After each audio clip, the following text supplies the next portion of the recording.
Kids in elementary school are at an age where they start noticing when things happening at home don't add up with what they're being told at school.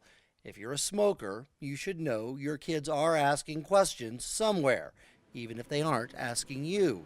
School counselors are trying to help. Really having the conversation with, do you want to have a conversation with mom or dad? Do you want to practice that with me? I can pretend to be mom or dad, and you can tell me what you'd like to say, and we can kind of talk about how that might go in your house. For parents who smoke, this is a tough one.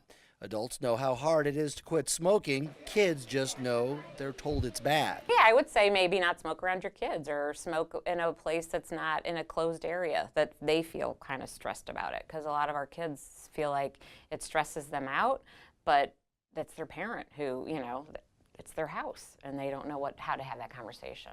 Smoking is just one thing some kids are encountering. There is a broad range of issues that are coming up in elementary school classrooms and striking a nerve for kids who see it at home. Our health classes teach, of course, about the downside of smoking, of using marijuana, of using any kind of drug. The things that you would talk about in health class. Vaping is included there as well, and smoking.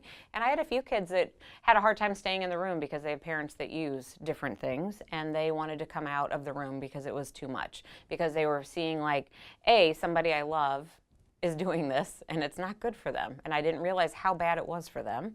Or B, somebody I love is doing this, and my gosh, now I'm really ashamed, right? I don't want to raise my hand if they ask who, if anybody's familiar with this. Older siblings who've gotten caught up in a near epidemic of vaping in middle and high schools across the nation are another issue for the littler ones to try and wrap their heads around.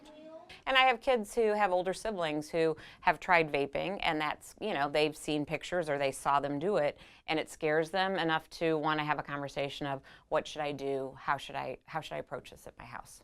And should they be around as it's handled? This is a part of their family dynamic at this moment, right? So this is something that they're dealing with, and I don't feel like the third grader or the younger student should necessarily be 100% removed. Obviously, it's something that they're dealing with an 8th grade student who's older. Sweet berry cotton candy.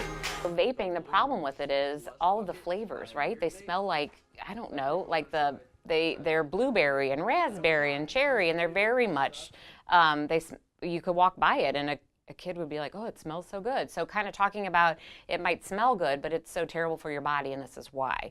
And this is why I don't want, Johnny over here to do that. I don't want him to do it because it's bad for his body. I don't want him to do it around you. And right now, Johnny's having a hard time listening to mom. But just know that I'm going to take care of you. I'm going to take care of Johnny. And what Johnny needs right now is for me to be kind of on him about this, because it's not okay, and it's not something I want him to do. In all the cases above, Cohen says to emphasize that these might be bad choices, but just because someone makes a bad choice doesn't mean they're a bad person. The key, she says, is having the conversation.